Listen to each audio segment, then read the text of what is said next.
I am a Reaper, your guide to the afterworld, and I have been with you since the moment you entered this life.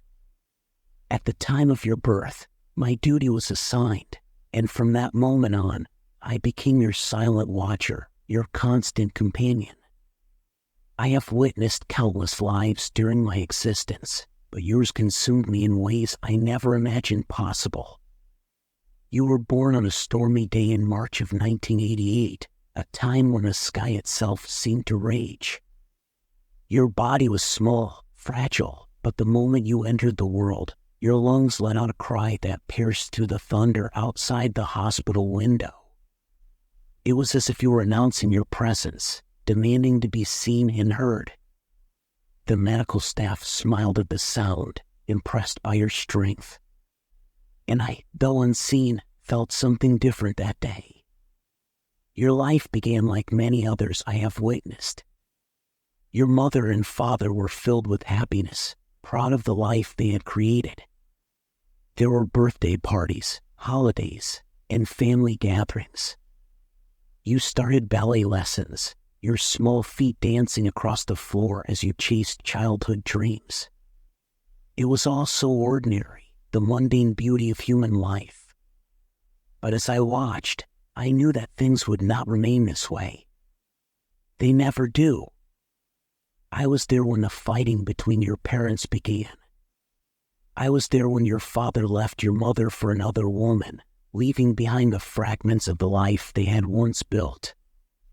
I watched as your mother, trying to fill the void left by his departure, brought home a stranger who would become your stepfather. I was there the first time he entered your bedroom, and I was there the night you packed your things and left. Through every tear, every moment of despair, I was there, silent and unable to intervene. Over the years, it became harder to watch. My role is not to interfere, yet I found myself feeling something I was not supposed to feel: attachment. Your tenacity, your will to survive, captivated me. Despite the weight of everything you endured, you kept clawing your way to the surface, refusing to let yourself drown in the darkness that surrounded you.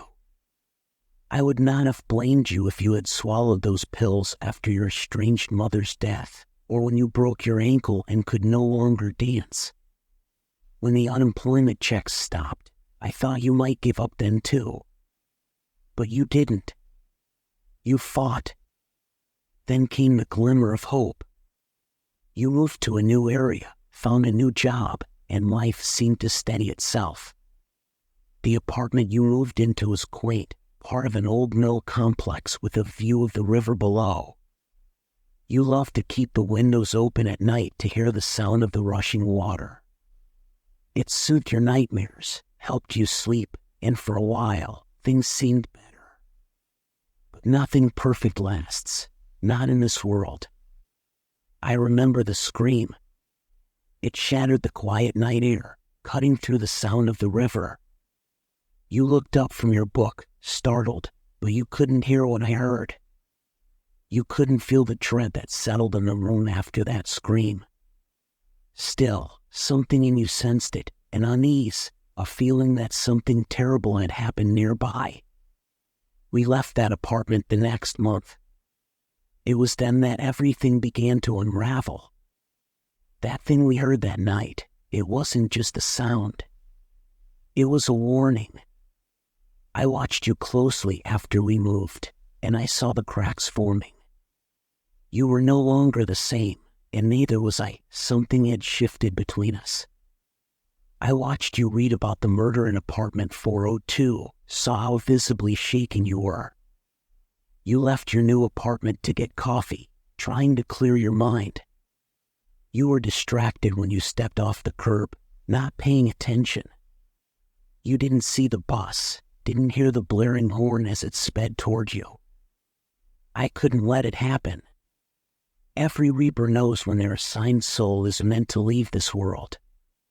We know the birth date, the death date. But in that moment, I wasn't ready. I wasn't ready to let you go.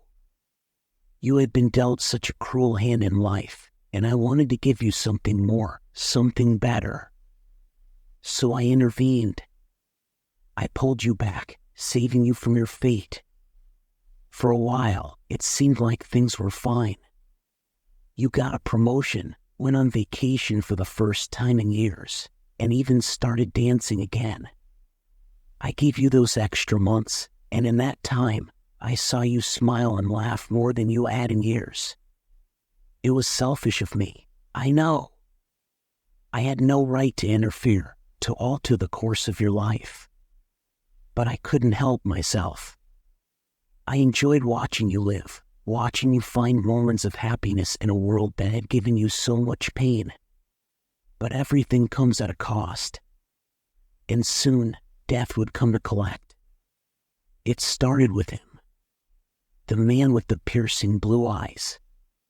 He was new at your job, and the moment he saw you, something shifted.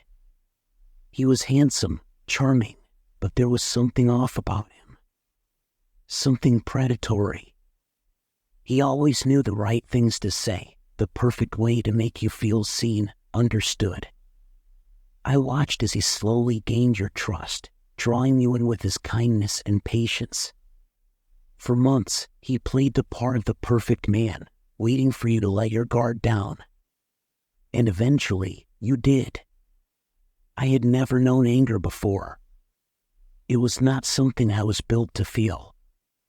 But watching him manipulate you, watching him sink his claws deeper into your life, I felt rage boiling within me. He was patient, so careful in the way he ensnared you. And you, lonely and desperate for love, were ready to believe in him, to believe that this time would be different. The night he came to your apartment, I knew it was the end. I saw the way he looked around the room, his face twisting in disgust at the small space you called home. He no longer cared about hiding his true nature. Before I could react, I felt death's cold grip on my shoulder.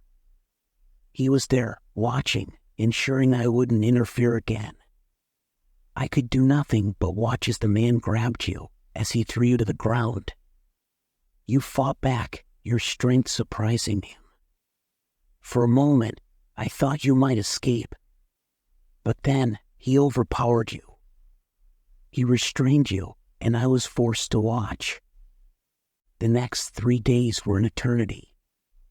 He kept you alive, just barely, torturing you in ways I cannot fully describe. I felt every stab, every cut, as though the blade pierced my own soul. I was there for every scream, muffled by the duct tape he used to silence you. I watched as the light in your eyes dimmed, as your body gave up, piece by piece. And finally, when he grew bored of his game, he snapped your neck. You and I were alone once more, the silence between us heavier than ever. The neighbors eventually reported the smell. The building owner found you, his horror written on his face as he stumbled upon your broken body. Even when the police arrived, I stayed by your side. I couldn't leave you, not after everything. Death had been watching the whole time. He came to collect your soul, but before he left, he spoke to me. There are no apologies, Reaper. Death waits for no one. And then he was gone, leaving me behind, stripped of my duty. I wandered after that, aimless. I watched other lives unfold, but I felt nothing. There was no purpose left in me. I had failed you, and I couldn't shake the weight of that failure. And then, one day, I saw him again. The man with the blue eyes. He walked freely, untouched by the justice he so deserved. It was then that I realized something had changed in me. I was no longer just a reaper, bound by duty. I was something else, something darker. I would find him. I would make him pay for what he had done to you. You may not see me, blue-eyed monster, but I am there. I will be there until the day your soul is mine. Because I am a reaper, and death waits for no one.